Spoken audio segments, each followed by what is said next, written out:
Friends, आजकल भागदौड़ भरी दुनिया में कोई भी ऐसा नहीं है जो स्ट्रेस फ्री हो। मैं डॉक्टर लीना खत्री, मैं एक बार फिर आपके सामने हेल्थ रिलेटेड एक नई वीडियो के साथ मेरे चैनल में आपका एक बार फिर स्वागत है। आई होप आप सभी अच्छे हैं, स्वस्थ हैं और मेरी जानकारी से आपको कई लाभ मिल रहे हैं और मेरी जानकारी को आप साझा भी कर रहे हैं। अभी भी मेरे चैनल पर आप नए हैं तो मेरे चैनल को जरूर सब्सक्राइब करें और बेल आइकन जरूर दबाएँ। आज हम बात करेंगे स्ट्रेस के बारे में। स्ट्रेस होने वाले लोग फिर भी इधर उधर जाके अपने स्ट्रेस को तो कम कर लेते हैं। तो ये सब बात करेंगे आज। स्ट्रेस कैसे बढ़ता है, क्या उसका प्रोसेसिंग है, वो क्या है, कैसे, वो सब बात करेंगे। जैसे सबसे ज़्यादा आजकल भाग दौड़ भरी दुनिया में किसी को क्या स्ट्रेस है, किसी को क्या स्ट्रेस है, कोई ना कोई टेंशन है। तो सबसे ज़्यादा नौकरी और घर का जो बैलेंस है ना, उसकी टेंशन रहती है, जिसकी वजह से कार्डियोवैस्कुलर सिस्टम की दिक्कत, दिल की कोई भी प्रॉब्लम, शरीर दर्द, पीठ दर्द, पेट की कोई भी बीमारी होती रहती है। कितना अच्छा होता अगर स्ट्रेस होता ही नहीं। हमें तनाव होता है ना, तो हम एक साथ कब होता है जब हम एक साथ बहुत सारा सोचते हैं या बहुत सारा काम साथ में करते हैं। जैसे खाना खाते टाइम सोच रहे हैं या फिर कोई भी तरह का काम, दो तरह के या दो से ज़्यादा तरह के काम साथ में करने की कोशिश करते हैं तो हमें तनाव होता है। तो इससे जितना हो सके बचेंगे, पॉजिटिव रहेंगे तो हमारे लिए अच्छा रहेगा।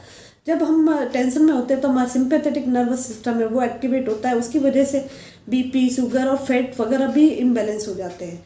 उसकी वजह से नेगेटिव हार्मोन या फिर जितने भी हार्मोन्स है वो इम्बैलेंस होने लग जाते हैं। इसीलिए हमें पॉजिटिव रहना हमेशा ज़रूरी होता है। इसके साथ ही जो हो हमारे जो अंग है वो सारे अफेक्ट होने लगते हैं और इन सब से बचने के लिए मेडिटेशन, योगा वगैरह का सहारा ले सकते हैं। म्यूज़िक, पॉजिटिव थॉट ये बहुत हेल्प करते हैं। इसके लिए सबसे ज़्यादा ज़रूरी क्या है, हमारे शरीर को, हमारे दिमाग को हम रेस्ट देना ज़रूरी होता है। जैसे सैटरडे संडे की छुट्टी वगैरह इसीलिए आती है कि हम, लेकिन उन दिनों में भी लोग ऑफिस का काम या फिर कुछ ऐसा करते हैं। ये अवॉइड करना चाहिए जितना हो सके। बाहर ट्रैवल करना या फिर जो हमें हॉबी अच्छी लगती है उसकी तरफ जाना चाहिए। बाहर घूमना वगैरह से भी बहुत पॉजिटिव वाइब्स आते हैं। जितना हम नेचर से जुड़ते हैं उससे हमारा स्ट्रेस इतना उतना कम होता है। योगा, ध्यान वगैरह से भी बहुत अच्छा रहता है। जो जापानीज़ लोग हैं ना, वो आपने सिंचन कार्टून देखा होगा, उसमें सिंचन ऐसे ऐसे हाथ करके और सब करता है और खुश होता है, फिर टीवी नहीं ऐसे कुछ भी, मतलब ऐसा कुछ करता है मूवमेंट। तो उसी तरह से जापानीज़ लोग रियलिटी में भी वो इस तरह का डांस करके खुद को एक खुश रखते हैं और वीकली एक बार अपने दोस्तों के साथ मिलना, म्यूज़िक वगैरह ये सब किटी पार्टी टाइप ऐसा कुछ करते रहते हैं तो वो खुश रहते हैं। तो स्ट्रेस को कम करने के लिए, हम खुशी वाला हार्मोन लाने के लिए दोस्तों से जुड़े, पॉजिटिव दोस्तों के साथ जुड़े जो हर तरह से हमें नेगेटिविटी से दूर रख सके। जब हम शरीर में रेस्ट वगैरह करते हैं, जो हाथ वगैरह हिलाना, हंसना, ताली बजाना, ऐसा कुछ करते हैं जिससे हमारे पॉजिटिव हार्मोन रिलीज होते हैं, डोपामिन रिलीज होता है। उसकी वजह से हमारा जो स्ट्रेस हार्मोन है वो अपने आप ही कम हो जाते हैं। योगा, ध्यान, एक्सरसाइज, छुट्टी लेना, घूमना, संडे वगैरह ये सब बहुत ज़रूरी है शरीर के लिए, दिमाग के लिए। जब भी वैज्ञानिकों ने स्टडी की है तो उन्होंने पाया है कि जो बीच में गैप देते हैं ऑफिस वगैरह काम में, तो वापस आते हैं बैकअप में तो वो और अच्छा से काम कर पाते हैं। इसीलिए संडे वगैरह की छुट्टी शायद इसीलिए बनाई गई है ताकि वीक में एक बार रेस्ट मिल सके। तो इसलिए हर तरह से रेस्ट लेना ज़रूरी होता है। इससे जो ये वाला टाइम है, जिस टाइम रेस्ट वाला टाइम है, छुट्टी ले रहे हैं, उस टाइम लैपटॉप, गैजेट्स वगैरह से दूर रहें, भरपूर आनंद लें बाहर का, स्पोर्ट्स का, नेचर का। उससे बहुत पॉजिटिव वाइब्स आते हैं। और फूड, जैसे कि खाने, किसी को खाना खा के भी खुशी होती है, म्यूज़िक सुनने से खुशी होती है, गाने से खुशी होती है, तो वो चीज़ का जरूर करें। और खाने का जैसे कनेक्शन है कि खुशी होती है, किसी किसी को होता है कि मुझको चटपटा खाना, अलग अलग तरह का खाना पसंद होता है, तो वीक में एक बार या महीने में एक बार चीट कर सकते हैं। तो वो ऐसा भी नहीं हो कि हम अनसंट खा लें कि हमारा सब कुछ खराब हो जाए और महीने भर की गई, ऐसा भी नहीं करें। जिसमें भी गैजेट्स वगैरह से दूर रहेंगे। और क्या होता है कि अगर फूड वगैरह हम लेते हैं ना, तो उससे क्या होता है, कार्बोहाइड्रेट, प्रोटीन, विटामिन सबकी पूर्ति होती है, तो इसी वजह से वो उससे पॉजिटिव हार्मोन्स रिलीज होते हैं।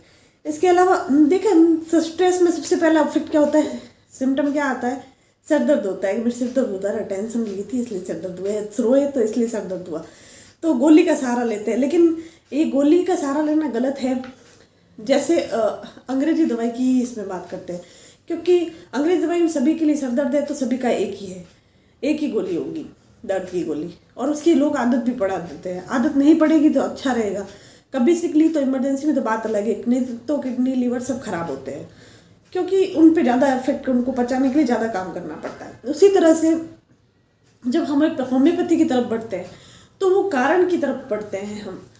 तो उसमें जो जैसे माइग्रेन का पेन है, सिर दर्द है, फिर कोई और सिर दर्द है, तरह का सिर दर्द है, पेट की गड़बड़ की वजह से, या कोई हेयर में ऑयल नहीं लगाया उस वजह से सिर दर्द है, कोई भी कारण हो सकता है। उसकी वजह से, उसकी वजह को ख़त्म करने के लिए होम्योपैथी का सहारा लें तो हम अपने आप ही वो वाला सिर दर्द, टेंशन वाला, जो भी कुछ भी हमारा प्रॉब्लम है वो सब हम ठीक कर सकते हैं। तो होम्योपैथी का सहारा लें यहाँ पे। इसके अलावा जो हम रेस्ट, सबसे जो अच्छा रहता है, रेस्ट नहीं से ठीक नहीं होता तो हमें डॉक्टरी सलाह जरूर लेनी चाहिए, स्पेशली होम्योपैथिक मेडिसिन जरूर लेनी चाहिए ताकि हम स्ट्रेस से भी दूर रखें। और इसके अलावा पॉजिटिव थॉट्स, सुबह जल्दी उठना, टाइम पे खाना पीना, ये सब करने से हम कहीं हद तक स्ट्रेस को कम कर सकते हैं। और ये सब जो क्रियाएँ हैं फॉलो करके हम बहुत ही बढ़िया रह सकते हैं।